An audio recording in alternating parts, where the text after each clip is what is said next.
Hey, Christy Mattoon here from Rewire. Thank you for being with me. Subscribe, share, like, and if this video helps you, definitely share it because it will probably help somebody else. And it just helps benefit the channel so I can keep doing what I'm doing. So I greatly appreciate that. If you haven't, go to my website at mindrewire.com and check out the Work With Me link. Underneath there's an area called microdose courses. They're little short courses, 3 or 4 sessions each, some of them less than that, where you can learn things like heart coherence. And we always dig a little bit deeper. They are packed with tons of information. There's one on brain coherence and using a whole brain state. Kind of like Psych-K, but without the muscle testing and all the question asking. There is one on activating your pineal gland. There's one on deprogramming the huge conscious programming and subconscious programming that we get from things like big pharma, from the government, from even our parental programming. So go check those out. This video is on the hierarchy of thoughts, beliefs, and emotions. And I want you to think about this for a second, because we try and figure it out. Like, is there a hierarchy to it? Which comes first, right? The chicken or the egg? And if you have a thought towards something, usually you're going to end up with a feeling. Most people don't recognize the feeling. They just go with the thought and let it keep spinning out of control in their head. Over time, the combination of the thought and the feeling turn into a belief. And we create our belief systems based on that. But you can have a feeling, and I actually think the feeling comes first if I'm understanding the science correctly. You can have the feeling and then formulate thoughts to it, right? And I think that's what we do most of the time. So most of the time, the feeling comes from something that happened in our past, and our body's just used to producing that feeling. It's used to producing that emotion. The feeling itself is a set of chemicals. It's a set of hormones and chemicals that are produced, neurochemicals that are produced inside the body from your head, your heart, and your gut. We get feeling from all of these different places. What happens is we hold on to that feeling and we start labeling it. And depending on the degree of feeling, we label it with different words. Everything from anger, right, to just being frustrated or upset, all the way to hate, right? So we take these emotions for little rides across the spectrum, depending on what it feels like. So on top of that, right, you get the feeling, and now you add a thought to it because you got this feeling and you start thinking about it, or something in front of you is going on, and you relate the two. So now I've got this feeling, and then I see this thing out here going on, and I relate my feeling to whatever is going on, and they get married inside my brain, and I create these loops of neuroplastic. And now that's what I believe is true, right? Because I hardwired it into my system. I created matter to it. And then you start seeing it repetitiously playing out over and over and over again throughout your life. And this is what we call blocks, right? This is where people say, oh, I think I'm stuck. I've got something stuck in my system, right? And if you get deep into energy work, it's all of a sudden, oh, I've got something stuck in one of my chakras. I've got something, right, blocking me from getting to that thing that I want to go do. When the truth of it is, it was probably an emotion. It was probably a feeling you had that entered your body at some point because something was going on around you, and you married it to a thought and then turned it into a belief. So how do you undo all that? That's the question. And we'll go through all of this kind of stuff. Like, if you have a repetitious thought, how can you get rid of it? And then there's protocols to get rid of it. If you have a belief system that's playing out over and over in your life, how do you get rid of that belief system? And this is where the hierarchy comes in. According to science, the emotion comes first. They set people down in front of computers and started flipping pictures in front of them on a screen, just kind of random pictures. And what they were doing was monitoring their level of feeling. They were monitoring the reaction through their muscles, their brain, and their heart. So they had them all wired up. And what they found out was that before the picture even hit the screen, there was an emotional response going on. So they would show something like a cute little duckling where you would feel like, oh, and you get all warm inside. And then the monitors would pick up that level of feeling all the way to something horrifying, like a war scene or a death scene, something, right? pop that up there and you get startled or horrified, and then you produce the chemicals to that.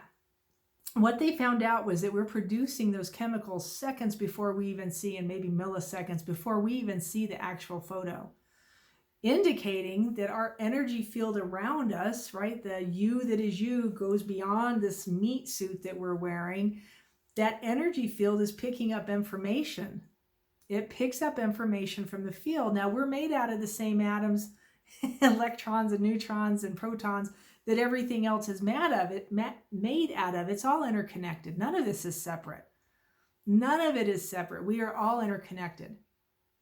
And so when you start to understand that, you start to realize, okay, well, if that's the case, if this is how that truly is, and I'm trying to get rid of negative thoughts or negative beliefs, but I really want to get to the core of the matter, because think of this, if I get rid of a negative belief but leave that emotion or leave that feeling in play, what's going to happen?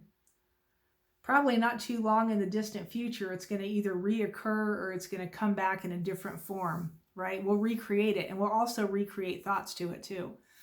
The hierarchy of all this stuff would be the feeling.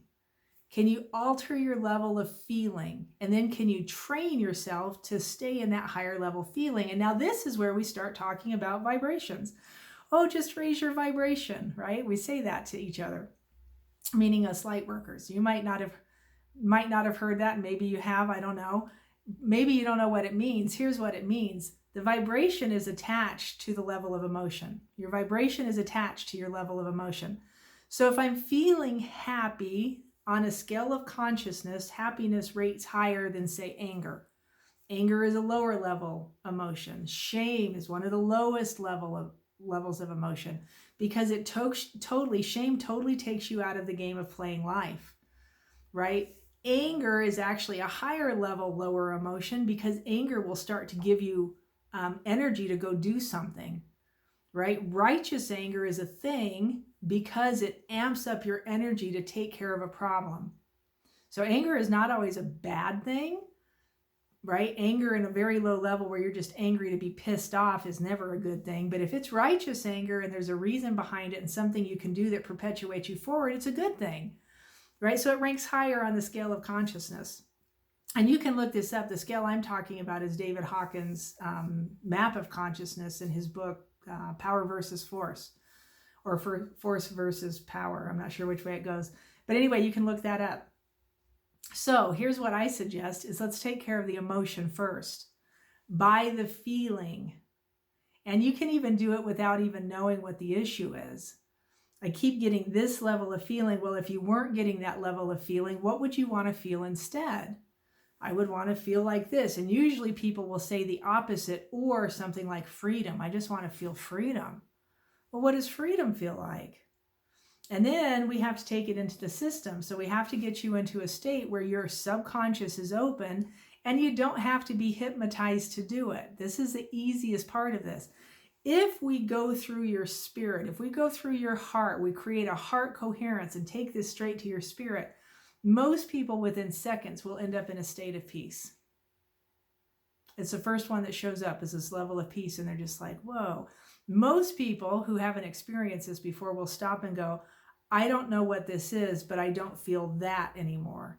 Well, what do you feel? I feel nothing. Could you call nothing peace? Oh, this is what peace feels like, which is exactly how I looked when I first recognized that's what peace felt like. And it's not that it doesn't feel like nothing. It feels like something you don't recognize until you recognize it. All right. So the hierarchy of thoughts, beliefs, and emotions, if you're trying to take care of an issue or a situation inside your life, don't go after the thought. Don't go after the belief unless like you really can't do it another way, which is why we always are doing that first. Go to the emotion. In the hierarchy, in the scheme of things, it will be closer to the root of the issue than anything else. If you need help, contact me at Christy@mindrewire.com.